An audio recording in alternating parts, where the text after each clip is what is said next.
Okay, we're going to get started, and Francesca is ready. She will join us too.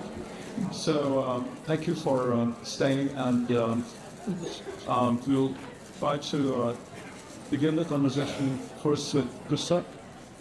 I wanted to start by asking Christophe, really, how you decided to make this film. You have done a series of projects, obviously, but they more investigated journalistic projects, and this is a very deep introspective and personal profile of Francesca, and also that you have. And I know that you have lived in Tunis, and which is also where Francesca lives, but that is not probably the reason why I began to initiate this interaction with her. So maybe you can tell us about the journey of pubs.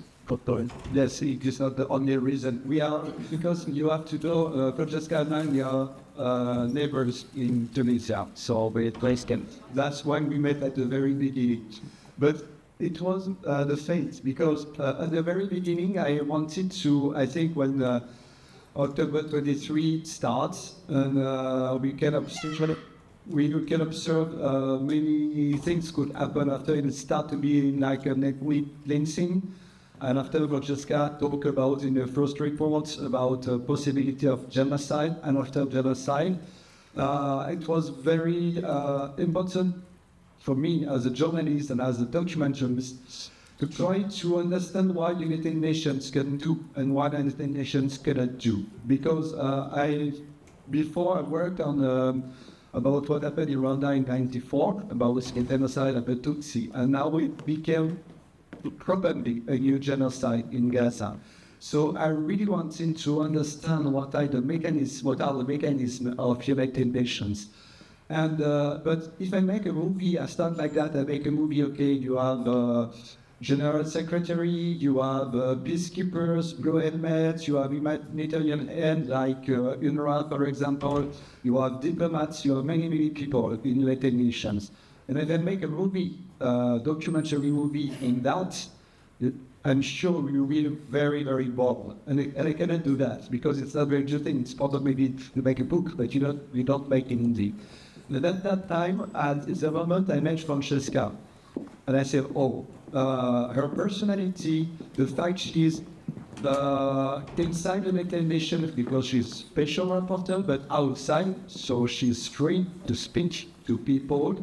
And the context of her reports, I was sure she was, at that time, she was attacked, but I was sure it was only the beginning. So I really wanted to document it at that moment, not just to say, okay, what is United Nations, but if we understand what United Nations can do and what they cannot do, we can understand the possibility to end the genocide and the being of the whole country. That's why I talk Disunited Nations.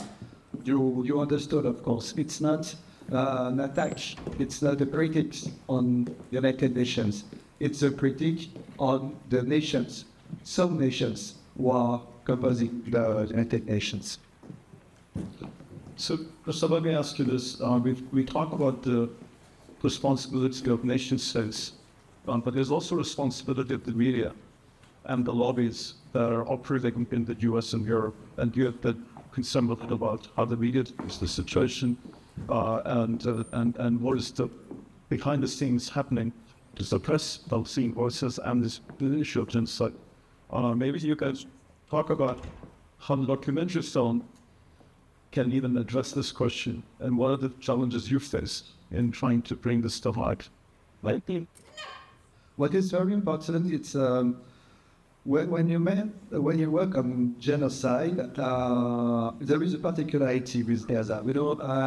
In my former movie, some movie, I work on the structure of genocide, and I want to observe that a genocide is not possible if you don't have media to support the genocide. Media are always involved in a genocide. For example, we talk about the genocide of the Tutsi in Rwanda. You have radio with Colin. You have with the Rohingya, in all such a case, for instance, you have some media. But the particularity with Gaza, And it's very important. It's not only the media from Israel. It's not only the media from the Israeli army. It's not only the spokesperson. It's a lot of media abroad from the Western countries. Not because the media said, okay, you have to kill some Gaza people or you have to kill some Palestinians, but because we contribute to make the invisibilization of the Palestinian Commission and the Palestinian fires.